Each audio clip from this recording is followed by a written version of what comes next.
Hello friends, आज हम सीखने जा रहे हैं इमोशनल इंटेलिजेंस इन एडमिनिस्ट्रेशन के बारे में। इस रिगार्ड में डिफरेंट थिंकर्स ने अपने अपने थॉट्स, अपने अपने ओपिनियंस एक्सप्रेस किए थे।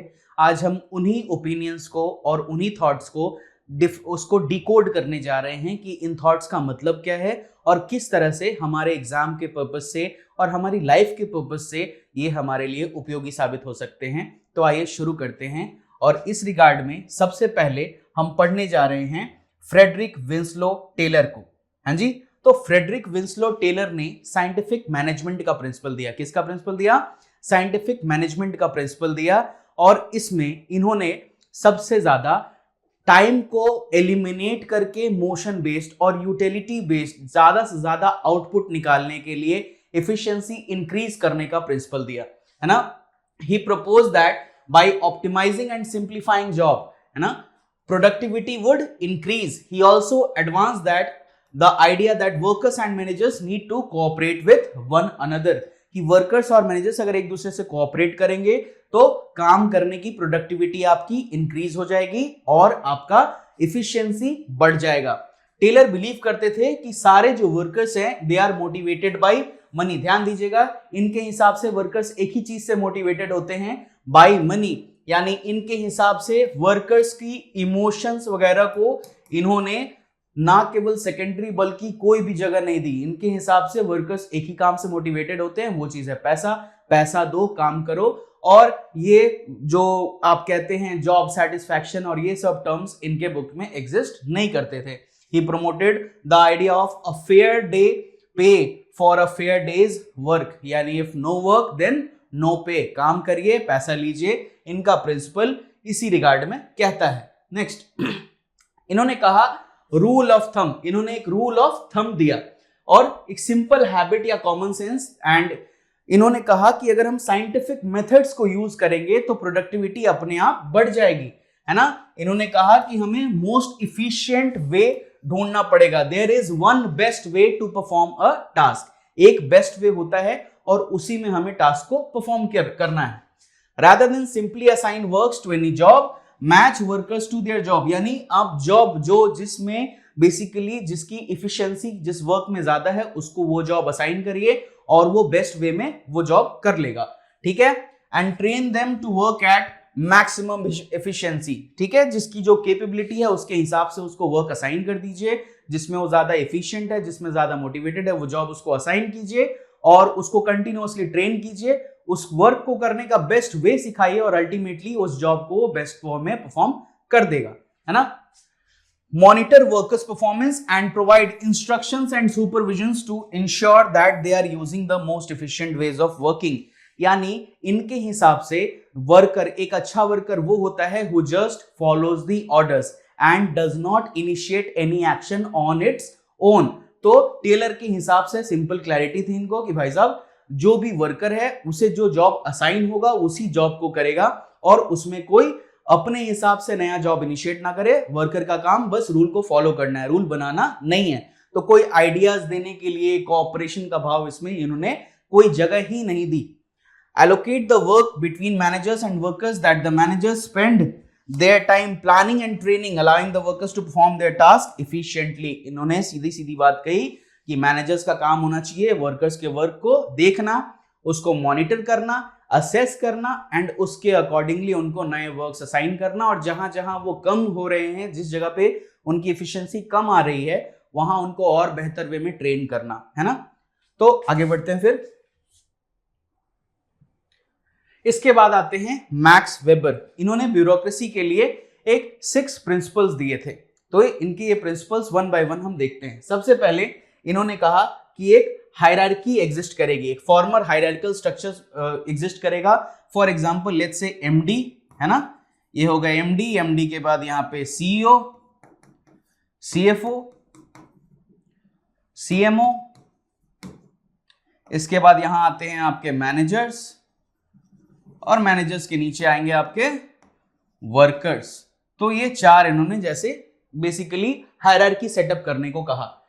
उसके बाद रूल्स बेस्ड मैनेजमेंट, यानी आप रूल के अकॉर्डिंगली काम करेंगे। You will have to work accordingly as per the rule.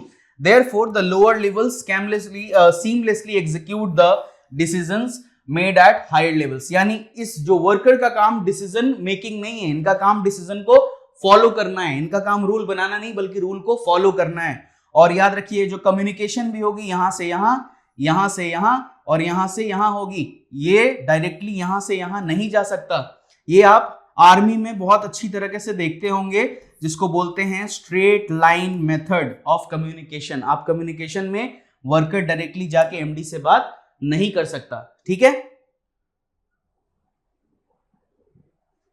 उसके बाद इन्होंने कहा functional specialty organization, specialist do the work, although also the organization divides employees into units based on the type of work they do or the skills they possess. Basically इन्होंने कहा कि work efficiency बढ़ेगी अगर आप continuously उनको एक ही काम बार बार कराइए और स्पेशलाइजेशन कीजिए, है ना। इन्होंने स्पेशलाइजेशन के ऊपर फोकस किया, इसी कारण इनका क्रिटिसिज्म भी बहुत ज्यादा आता है कहीं ना कहीं कि आप स्पेशलाइजेशन पे इतना ज्यादा फोकस करते हैं कि लोग स्टेटस कोइज्म में फंस जाते हैं। किस में फंस जाते हैं? स्टेटस कोइज्म में, है ना। रेड टेपिज्म, अपैथी, ये सब बिल्ड कर लेते हैं और अल्टीमेटली काम जो होता है वो बिल्कुल रूल बेस्ड होता है। वो अपने जब भी फेलियर होगा तो वो फेलियर सीधा ब्लेम डालेंगे रूल्स के ऊपर। और इसका बहुत बड़ा एग्जांपल है आपके पास आइकमैन फैलेसी। आइकमैन फैलेसी अगर आपने नाम सुना होगा, हिटलर के टाइम पे जो जूस को प्रोसिक्यूट किया गया था, जो होलोकॉस्ट था, तो आइकमैन ने कहा था कि I was just following the orders, I was just following the rule. तो it leads to this also, up focused or in focused mission. If the mission of the organization is to serve the stockholders, board or any other agency, then it end up focused. यानी अगर आपका focus उन stock holders पे है, उन stake holders पे जिन्होंने आपको बिल्ड करने में मदद की है, तो आपका है अप बेस्ड फोकस। अगर दूसरे हाथ पे if the mission is to serve the organization itself and those within it, तो ये कहलाएगा इनफोकस्ड। यानी आपने अगर सिर्फ जो आपके ऑर्गेनाइजेशन में काम करते हैं सिर्फ उसको बनाने के ऊपर फोकस है, तो ये कहलाएगा इनफोकस्ड, है ना। उसके बाद impersonal, bureaucratic organization that all employees equally, they treat all employees equally. Bureaucratic organizations treat all employee equally, ये सबको इक्वली ट्रीट करते हैं। They also treat all customers equally and do not allow any individual differences to influence them. यानी impersonal management, किसी को भी आप influence मत करने दो। इनके हिसाब से डिसीजन मेकिंग में इमोशंस का कोई रोल नहीं है। इन्होंने साफ साफ कहा कि डिसीजन मेकिंग के टाइम पे आपको ऑब्जेक्टिविटी शो करनी है। क्या शो करना है? Objectivity. And your decision should not be based on emotions. तो इमोशंस को इन्होंने बिल्कुल जगह नहीं दी। और यहां पे भी क्रिटिसिज्म है कि जब आप बिल्कुल स्ट्रिक्टली ऑब्जेक्टिविटी को फॉलो करेंगे तो कभी कभार आप अपने लाइन ऑफ ड्यूटी से आगे निकल के लोगों का भला करने का जो भाव है कहीं ना कहीं उसमें कमी आती है, तो आप वो काम नहीं करेंगे। अगला क्या है? Employment based on technical qualification. हाँ जी, selection as well as the promotion of employees is based on technical qualification and skill. यानी अगर आप टेक्निकली क्वालिफाइड नहीं है, आप उसके लिए स्किल पोजेस नहीं करते, तो आपको वो काम नहीं करने को दिया जाएगा। ये कहना था मैक्स वेबर का। इसके बाद आते हैं एल्टन मायो। एल्टन मायो जिन्होंने ह्यूमनिज्म लाया ब्यूरोक्रेसी में, एडमिनिस्ट्रेशन में, जिन्होंने ह्यूमनिज्म का एंगल लाया, और इन्होंने इसके रिगार्डिंग जो अपनी थ्योरी दी, एक एक्सपेरिमेंट किया, हॉथॉर्न एक्सपेरिमेंट। और इस थ्योरी और इस एक्सपेरिमेंट में इन्होंने साफ साफ बताया कि किस तरह इमोशंस का, इमोशनल इंटेलिजेंस का यूज करके वर्क एफिशिएंसी ना केवल बढ़ाई जा सकती है बल्कि ऑप्टिमम लेवल पे पहुंचाई जा सकती है। क्योंकि अगर एक वर्कर एक ही काम कंटिन्यूअसली करता है और जब वर्कर्स आपस में कम्युनिकेट नहीं कर सकते, जहां पे एम्प्लॉय फ्रेंडली माहौल नहीं होगा, आपस में बातचीत नहीं करेंगे, बातचीत करने को टाइम वेस्ट के तौर पे देखा जाएगा, तो वहां पे एम्प्लॉयज ज्यादा दिन खुश नहीं रहेंगे। Happy cows give more milk, आप सबने सुना होगा ये टर्म को। तो अगर एम्प्लॉयज अगर हैप्पी रहते हैं, वहां पे अगर वो ग्रुप्स फॉर्म कर सकते हैं, कम्युनिकेशन बढ़ेगी, तो employees will be more motivated to come to the office. इनका ये कहना था, है ना। इन्होंने अपने वेल नोन हॉथॉर्न एक्सपेरिमेंट में ये बात बताया कि management theories grew from his observation of employee productivity levels under varying environmental conditions. Mayo सबसे इंपॉर्टेंट ह्यूमन रिलेशन मूवमेंट के फाउंडर माने जाते हैं। इन्होंने ह्यूमन रिलेशंस को बेसिकली इंट्रोड्यूस किया है ब्यूरोक्रेसी में, है ना। मायो's management theory states that employees are motivated far more by relational factors such as attention and camaraderie than by monetary rewards. Monetary rewards का कहना था F.W. टेलर का कि एम्प्लॉयज सिर्फ पैसे से मोटिवेट होते हैं, बट इनको यहाँ पे कहीं ना कहीं कट किया है एल्टन मायो ने और कहा कि नहीं भाई साहब, उनको कैमराइडरी भी चाहिए, उनको अटेंशन भी चाहिए और उनको एक फ्रेंडली माहौल चाहिए काम करने के लिए। अगर वो फ्रेंडली माहौल हम नहीं देंगे तो एम्प्लॉयज ज्यादा दिन हमारे यहाँ काम नहीं करेगा, उसका motivation level day by day down होता चला जाएगा, है ना। एंड इन्वायरमेंटल फैक्टर्स बहुत जरूरी हैं, जैसे लाइटिंग, ह्यूमिडिटी एंड मोर। इसके बाद इन्होंने कहा ट्रांसपेरेंसी एंड कम्युनिकेशन होना चाहिए। इन्होंने कहा कि कम्युनिकेशन इंक्रीज कीजिए, ओपन कम्युनिकेशन रखिए, ट्रांसपेरेंसी बढ़ाइए ताकि एम्प्लॉयज ज्यादा सिक्योर महसूस करे, उनमें ओपननेस दिखाइए, एम्प्लॉयज से आइडियाज लीजिए। जरूरी नहीं है कि आइडिया सिर्फ टॉप लेवल वाले देंगे, एम्प्लॉयज जो लोअर लेवल पे होते हैं वो भी आइडियाज दे सकते हैं और वो बेहतरीन आइडियाज दे सकते हैं, है ना। He believed that managers should engage in honest and meaningful dialogue with employees, fostering trust and mutual understanding within the organization. इन्होंने उसके बाद employee participation and empowerment पे फोकस किया, जो अभी हमने डिस्कस किया। He also believed that allowing employees to participate in decision making fosters a sense of responsibility and commitment to organizational goals.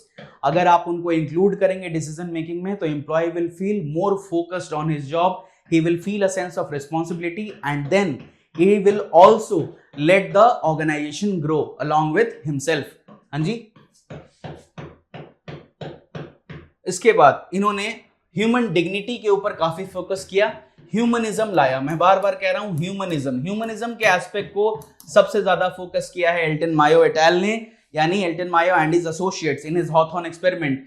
मायो's emphasis on the importance of social relationships, यानी employees जो groups form करेंगे, work जब office में जाएंगे तो workers जब आपस में ग्रुप फॉर्म करते हैं, ट्रेड यूनियन होते हैं बहुत सारे, formal informal group.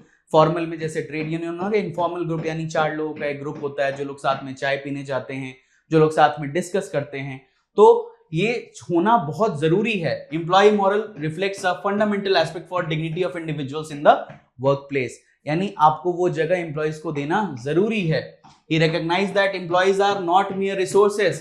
They are not a mere cog in the machine, जो कि टेलर सोचते थे कि एम्प्लॉयज का काम है भैया सीधा बात पैसा लो काम करो।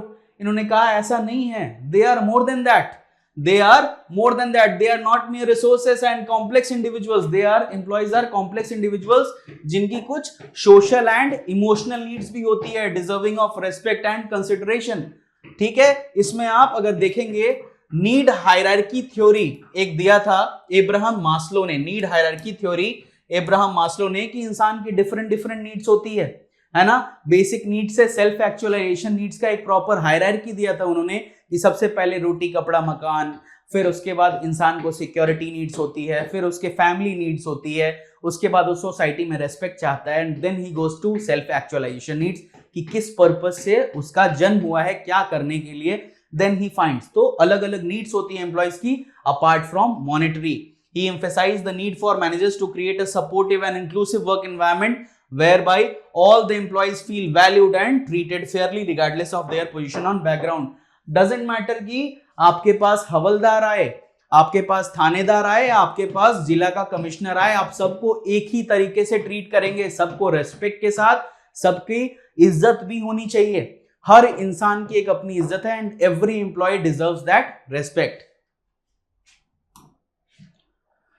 सो आई होप आप सबको अच्छी लगी हो क्लास, और EI इन एडमिनिस्ट्रेशन का कंटेक्स्ट आपको समझ में आया होगा कि किस तरह से जब आप एडमिनिस्ट्रेशन में, ब्यूरोक्रेसी में इमोशनल इंटेलिजेंस का यूज कर सकते हैं, तो कहीं ना कहीं आप रेड टेपिज्म, अपैथी, स्टेटस कोइज्म से आगे निकलकर कुछ समाज के लिए अच्छा करने के लिए, उनके वेलफेयर के लिए आप काम करेंगे। आई होप अगर ये वीडियो अच्छी लगी हो तो आप लोग लाइक और सब्सक्राइब करना नहीं भूलेंगे। ऐसे ही ज्यादा वीडियोस के लिए हमारे साथ बने रहिए। धन्यवाद।